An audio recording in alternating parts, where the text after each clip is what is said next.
Continuing the story from where we left off, if you're new to the series, please begin with Part 1, links provided below. In the opening scenes of Episode 10, Brian engages in a heartfelt conversation with Finola about her father, while the rest of the team prepares to tackle a debris site. Brian quickly devises a plan, whisking Shelby away and plunging into the water to initiate another loop. However, upon awakening, Brian finds himself still beside Grace, bewildered by the failure of his intended shift to Finola's reality. Afterwards, they go to Shelby's house, and Brian urges Grace to investigate while he ventures alone into Shelby's house. To his astonishment, he encounters not Shelby, but his sister Kathleen. It becomes evident that in this altered reality, Shelby is non-existent, and Kathleen reveals the same narrative about their previous jump together, and Shelby has vanished, and Kathleen is trapped in a repetitive cycle of jumps and desperate attempts to reach her brother's reality. Kathleen brings Brian into her house, where they discover numerous portals to different worlds. Meanwhile, Grace enters and, alarmed by the open portals, orders her team to shut down the debris. Brian tries to stop Grace, leading to an argument.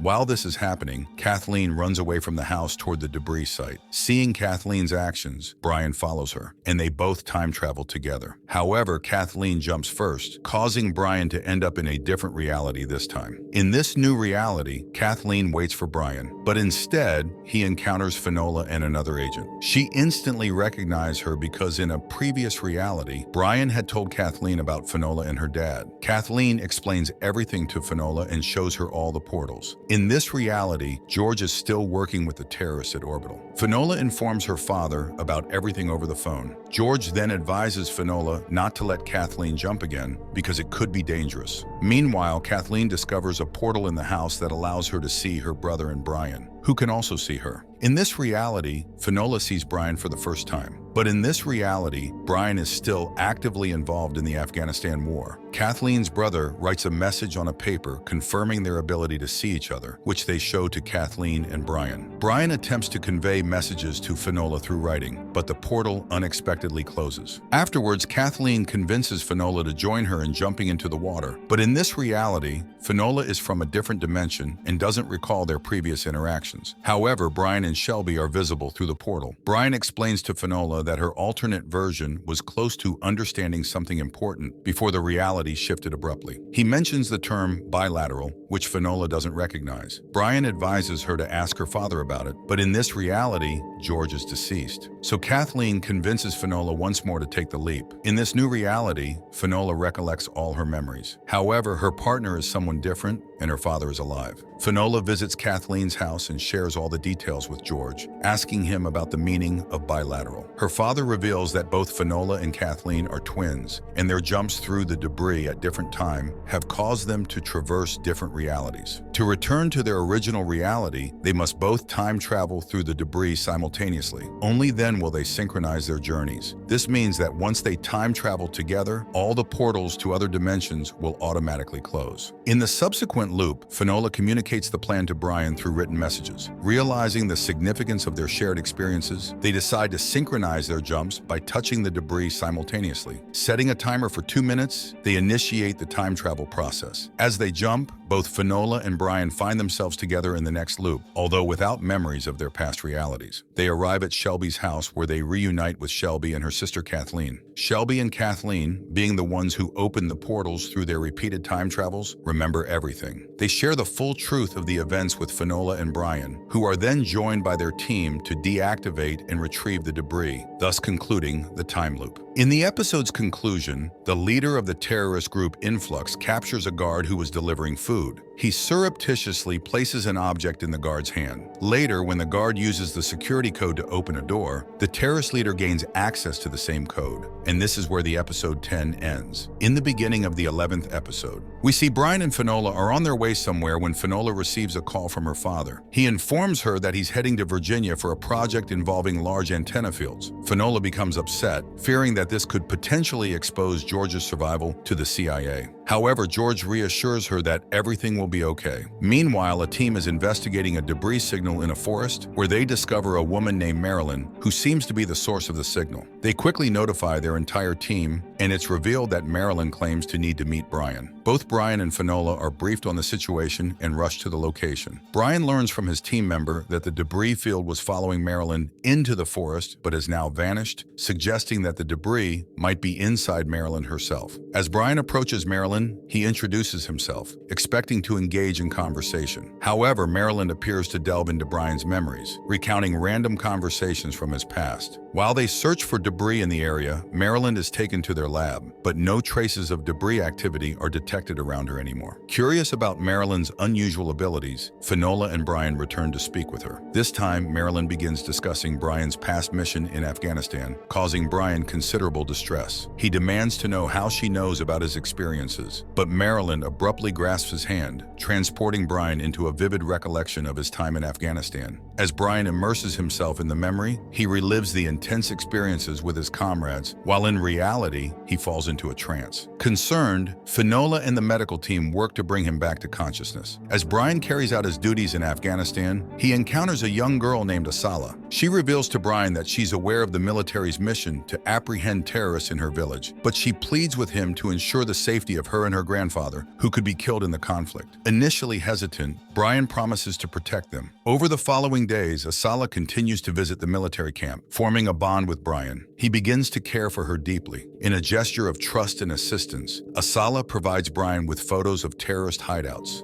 enabling him to effectively pursue them. As Marilyn narrates these events in real time, both Finola and Maddox are captivated by the unfolding story. Maddox, however, remains puzzled about how Marilyn has access to Brian's memories, unable to comprehend the mysterious connection between them. Finola explains that the previous debris they encountered created a clone of Brian, which might have given the current debris access to Brian's memories. However, she notes that the two debris are different from each other. Finola suggests that all the debris could be linked together like a group mind, where one main debris communicates with the others. This main debris might have memories of all the other debris. In Afghanistan, Brian receives a location from Asala and decides to launch an attack on the village. Before initiating the attack, he instructs Asala and her grandfather to evacuate to a safer location, and they comply. However, during the attack later that same night, Brian senses something amiss. Upon inspecting the aftermath in the pile of dead bodies, he discovers Asala's lifeless body among them, having been caught in the crossfire. This discovery leaves Brian devastated. The following day, Brian delivers Asala's body to her grandfather, who explains that Asala had returned to warn Brian about the imminent danger posed by the enemies in the village. This revelation further compounds Brian's anguish, as he grapples with the possibility that Asala's death may be connected to his actions. The weight of responsibility and guilt overwhelms Brian, triggering memories of past traumas and emotional distress. Outside, doctors employ electroconvulsive therapy to bring Brian out of his trance. In Brian's memories, he recalls a moment of deep depression on a mountain where he encounters Marilyn. Approaching her, he questions why she subjected him to the distressing experience again. However, before he can touch her, the therapy succeeds in bringing him back to consciousness. Upon awakening, Brian's memory is completely blank. He rushes to Marilyn, only to discover that she has been killed, leaving him in shock. As he tries to comprehend the situation, Brian expresses frustration to Maddox, feeling that he was awakened at the wrong time, just as Marilyn was about to explain why the debris chose that particular memory. Reflecting on the events, Brian suggests to Finola that the debris may actually be a human being, learning about humanity through its interactions. In the episode's conclusion, a Native American in Arizona searches for a mysterious light of ball, hinting at larger cosmic forces at play as he settles into the sunset, marking the end of the episode. In the opening scenes of episode 12, chaos erupts at the orbital center as deactivated debris suddenly activates, causing boxes to move and resulting in tragic death of a man. Meanwhile, George Jones arrives at the satellite station, joined shortly by Finola and Brian. Finola is visibly concerned for George's safety, but he remains undeterred, focused on locating the main debris known as the Game Changer. George explains his plan to utilize the satellite to pinpoint the Game Changer debris, which is nearby. He asserts that once they locate this crucial piece, they can use it to track down all the other debris scattered across the globe.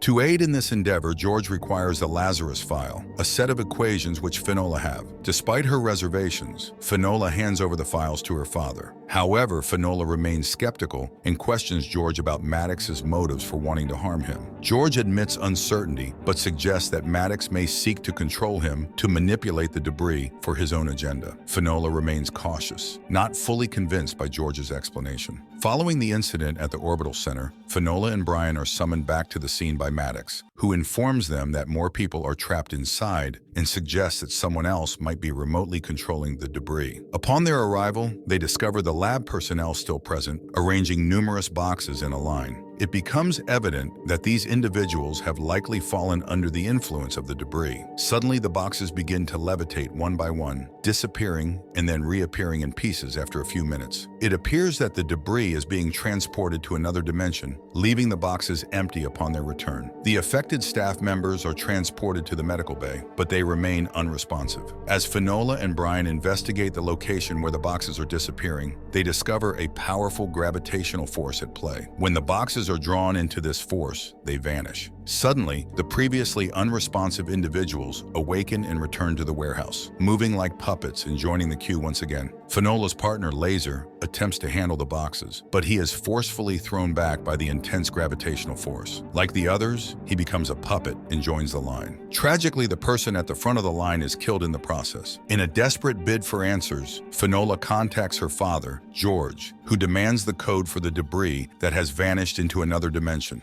After receiving the code, George explains that this is no ordinary debris, but a series of interconnected fragments. Anyone in contact with these debris risks brain damage, as evidenced by the condition of the affected workers. Following George's suggestion, Finola and her team work to reduce the polarity of the invisible dimension responsible for making the debris disappear. As they succeed in altering the polarity to negative, the flying boxes come to a halt. However, Finola detects a significant surge of energy emanating from the basement. Investigating further, Finola and Brian descend into the basement, where they discover a large piece of debris lodged on the ceiling. It becomes apparent that the gravitational force was originating from this debris. Shockingly, they realize that the area below was being used by another department to develop debris into a weapon, intending to create a bomb for use against humans. Finola is horrified to find that the notes and equations provided by George were being utilized in this sinister project. The revelation shakes Finola and Brian to the core, as they come face to face with the horrifying reality of the misuse of debris technology for destructive purposes. After becoming very angry, she confronts Maddox and says, "You keep calling others terrorists, but you're doing the same thing." Maddox explains they had to use debris as a weapon to understand its impact, and that other countries are doing the same. Meanwhile, Brian is in the lab watching things around him when he has a vision. The lady who previously put him in a trance appears and tells him he'll get answers to his questions. Brian shakes her hand and becomes hypnotized, falling under debris' influence once again. Later, he tells Finola that debris contacted him through the lady and suggests they should let debris do whatever it wants. Debris is constructing something significant, and once it's completed, all the trapped individuals will be released without harm. Initially, Finola refuses, but after Brian convinces her multiple times, she agrees. The polarity, which Finola had reversed, returns to normal, allowing the boxes to enter the dimension one by one. After that, they go down in the basement. They add additional debris to the one stuck on the ceiling, completing it and causing it to disappear into the invisible dimension. Suddenly, a massive energy sphere materializes, stunning everyone present. This sphere is the same ball of light that has been discussed in previous episodes, leaving everyone in awe. The sphere exits the facility and vanishes, causing the people who were under its influence to regain their senses and come out of their trance-like state.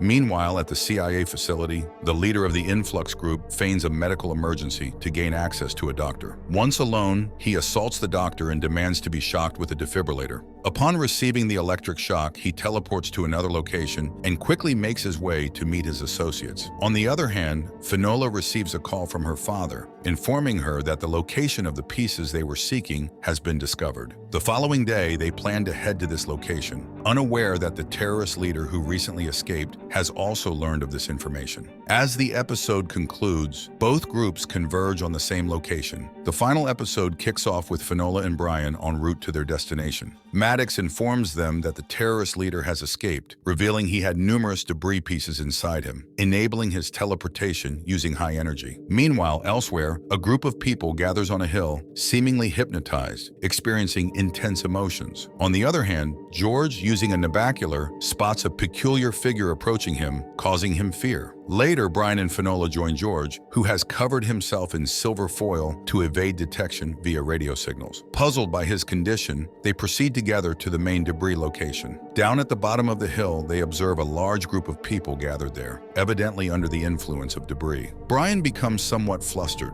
concerned that these individuals are exposed to debris without any protective gear. However, George reassures him that they will be fine. As they reach the hilltop, they encounter a massive piece of debris that needs to be removed. Brian volunteers to descend and deactivate it. In the meantime, George confides in Finola that they plan to shut down the debris without the others realizing, ensuring their anonymity. He explains that the gathered people's memories will be wiped instantly, leaving them with no recollection of who they are. Upon hearing this, Finola expresses her desire to find a way to save them, recalling their past successes in rescuing people. However, George warns that time is of the essence, as the influx group may arrive at any moment. Finola is taken aback upon hearing the mention of the group's name, and that's when the truth comes out. George Jones is connected with the influx group. He confesses that he informed them about the location. Finola bombards him with questions, and he admits to intentionally faking his own death. This was his plan to re-emerge with the assistance of Influx. He reveals a long-standing association with Influx, expressing his aversion to aligning with any specific country. According to George, the US and other nations are on the brink of conflict fueled by debris technology. Upon hearing this revelation, Finola's anger erupts. She confronts her father,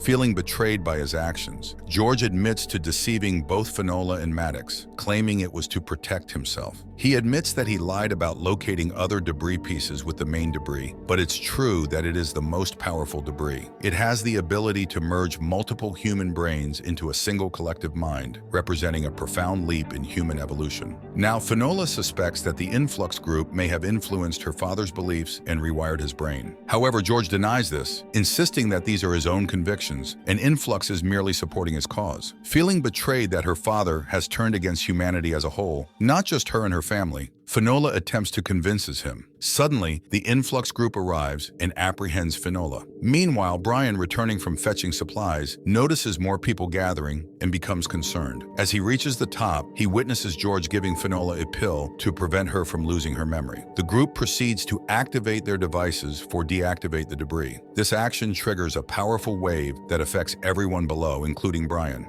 After some time, the people affected by the debris regain consciousness, but they wander aimlessly as they have no memory of their identities as human beings. Meanwhile, Brian manages to make his way up, despite being severely injured. Surprisingly, Brian's memories remain intact, possibly because he had a prior connection to the debris. As he emerges, a new member of the influx group named Otto recognizes him and expresses surprise at his survival. With the debris deactivated, the influx members prepare to leave in their car. George urges Finola to accompany them once again, but she adamantly refuses. Reluctantly, they depart, leaving Finola behind. Finola first checks on Brian to ensure he's okay, then reveals the truth about his father's involvement with Influx and the potential reasons behind Maddox's reason behind kill to George. They decide to confront Maddox with this information. Meanwhile, Maddox acquires debris from a Russian cellar and uses it to cure his son, bringing relief to his family and preventing a further strain on his relationship with his wife. In the final scenes, the ball of light reaches the Indian man, leading him to a cave where an MI6 agent, previously thought to be dead, is found. Inside the cave, Finola is seen in a static state. The series concludes here, leaving unanswered questions about the origins of the alien technology, the identity of the mysterious figure, and the significance of the ball of light. Unfortunately, due to declining ratings, the series was canceled after the first season, leaving these mysteries unresolved. Thanks for tuning in, guys. If you enjoyed the series, don't forget to like the video and subscribe to the channel for more content like this. Thanks for watching.